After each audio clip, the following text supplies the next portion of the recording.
especially into something like an Invoker who doesn't put the pressure onto a hero like Troll. I think Thompson should just be able to farm pretty nicely here. But he can't slow down Stormstormer too much yet. Stormstormer should be able to just like pull the creep aggro constantly and just get easier harass trades because of that quas built in. Yeah, and on the bright side too, for the side of OG, you know, the lockdown is exceptionally light for a while coming out from the Smashers. You know, usually when you see a troll, you want something that's going to be able to kind of disable him while he's trying to go into his ultimate. Or in the case of an anti-mage, you know, you need that lockdown. You need to make sure that you have some way to make sure that, you know, you slow him down and you can get your hands on him. And that's not really something that we're seeing coming out from this draft here for the Smashers. Yeah, Smashers literally have like 0 stuns. They have roots. They have Cursed Crown and Cold Snap as their 2 stuns, which are not really the most reliable, and also just completely prevented by BKB. Once, if and when OG does go for those 2 items, it will be pretty massive. As my God, Thompson's actually crushing mid right now. He's 5-3 to the 1-2 of Stormstormer. Ooh, yeah, that definitely does not feel good for this Invoker, as he is the one that everyone's got to keep their eyes on and needs to kind of pop off. Yeah, Troll's strong laning, that strong animation and that strong base damage is working out for him right now. Does take some time, of course, though. Quas Wex, first 2 levels usually tend to be pretty one-sided for the opposing one. And once you get like level 3, level 4, starts to get quite a bit better. Since they have to spend money on regen to counteract you and you don't, you know, last hits sometimes look a little bit one-sided. And poor Notail was trying to get that pull-off, only managed to grab one of the melee creeps in that process here. Gilgir will happily take it. Yep. Hell yeah. You love to see that, you know, just anything that you can get, any extras. They're already level 2, so No-Tail might actually eat some heavy harassment from Gilgir here. Yeah, that definitely looks to be the case. He takes a couple clicks.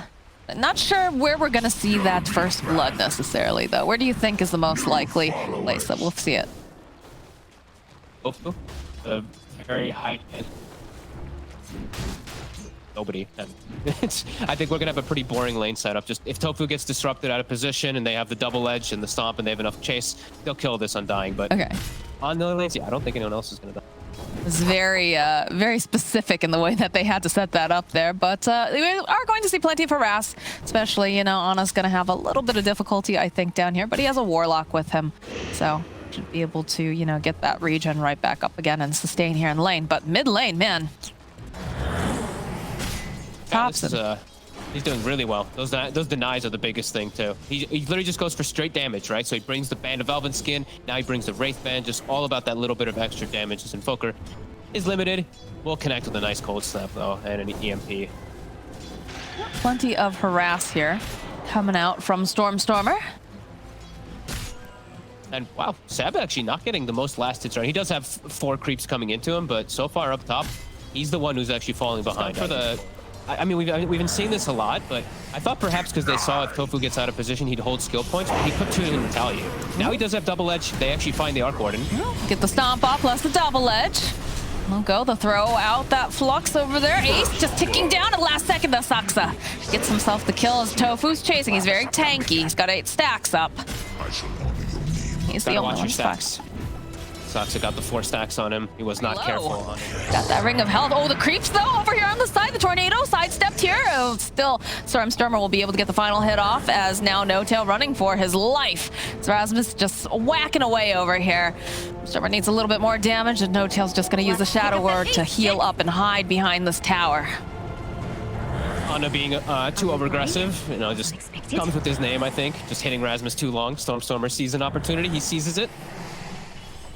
And they're going to get really good damage on bottom tower here with this Atrophy Aura damage. They are sending Ana back down here, though, to push them off of the tower. Open up the Tornado EMP into that Pit of Mal, so they'll have a little bit of control. Not a lot of mana here, though, left here for Ana. He's just getting chased down and bullied away from this tower. He just got back here and he just lost everything. Like, he's down to 300 HP. He's got the heal, but man, he can't blink. He can't actually posture aggressively at all. This tower's dead. Vanguard Underlord takes it for free. No cares. Under attack. Radiant's bottom easy peasy. Top lane, Seb. Yeah, we'll drop plenty of these spark rates over here as Seb just teleports away though. And again, that is the problem with the draft coming out. Where are those stuns? As the bottom lane, though, they're just putting past. We've seen him primarily just play Exort, so the way that he's making these moves is really showing, you know, growth as a player and a good understanding of what he needs to be doing here. Rasmus, though, is getting chased after by both of these supports. Couple of these stacks up. Ana jumping forward. You can see the teleports are coming out, but they're not going to get there in time. So Ana will finally have some revenge against the bullies in his lane. Saksa, incredibly high level 6. Gilger. Working together here. The Curse Crown does proc, but he's just going to get rooted into place. The Brambles, they've got the Terrorize. Oh, that is unfortunate indeed, yes. But is going to need some help as Stormstormer makes his own rotation. Tornado EMP, they get the net off, though, over here on the Dark Willow. Gilgir needs a little bit of help. They go and they drop that Chaotic Offering, so they'll find that kill. Now Stormstormer, he needs help, and he's not going to be able to get it in time because they just run him down, and No Tail gets the kill. And Thompson's aggressive play pays off. Actually gets them a secondary one. Just forward, keep looking for these kills. Keep playing around this Roshan, because Ana, he's going to carry this game if they don't close it out very soon. Rasmus throwing out that pit. Immediately to stomp forward, though, the initiation. Can they blow up Rasmus fast enough? A good heal coming out. Nice terrorize as well, but they've got the BKB over here on Ana, who's on the hunt. He does spy out Rasmus, trying to get off as much damage as possible. Pops that Manta, turns back around the side. Can they kill him? Yes. They'll take down Rasmus. That's one form of lockdown that is removed now from this fight. Two technically when you count the Atos. Buyback now. They're not happy about this. Her Tomb's almost gone too. Like, that's a big window. That's a big thing for Smasher's fight that they're not going to have available. Thresh is going down very, very quickly. Nice stomp coming out on Seb. Over onto 2 immediately, and there's going to be the Stampede. They're trying to run away. Rasmus over here on the corners, trying to split it up. There it is. There's the Chaotic Offering. So they go in. Rasmus trying to man fight. He's trying to get something, trying to get the final hit off, and he does manage. It's going to be Rasmus who grabs the Aegis. And now Disarm over here, over onto Ana. The disruption coming out, though. Might buy him enough time, but they have the root. Following up with the meatball. They'll be able to take down Ana.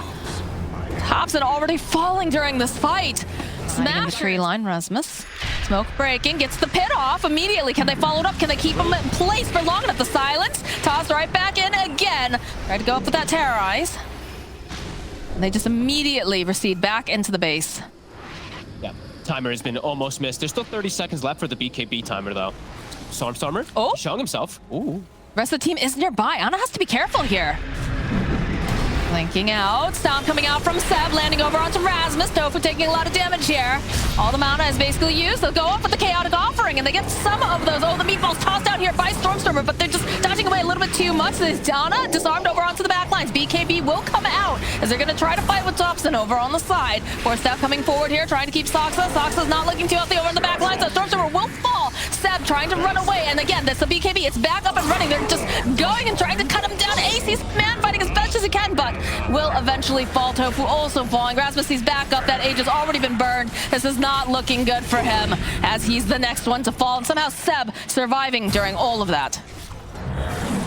For this positioning, they've got the Chaotic Offering up in just a couple seconds. Seb looking for the opening. We'll get the jump immediately over onto Tofu. They're going to blow him up. Lotus coming out here as Ana backing out. Again, this is the kind of chaos that we like to see coming out from OG. A little poke here, a little poke there. Back off, reset. Although Ana goes in right onto the back lines. He blows up Ace. And there it is. There's the Chaotic Offering just going to town over here. The cleave damage is too much. Rasmus next to full. They took out the Tempest double. Tofu have bought back here. Seb waiting patiently. Stormstormer does have a nice deafening blast. We'll push them back just a little bit. Trying to stack up some of that poison, get the vision. They do not have their carry. They do not have their big tanky frontliner either. Over here on the side of Hellbear Smashers, the meatballs tossed off. There's the BKB coming out here now. Stormstormer, he just can't run away fast enough. Thompson has too much damage. As Tofu running back into the base. Buyback now from Stormstormer. Gilgir using that terrorize, just going to try to push back on him for a little bit. But this anti-mage is just getting a bit too much, and the rest of the heroes were also still having pretty okay games on the side of OG.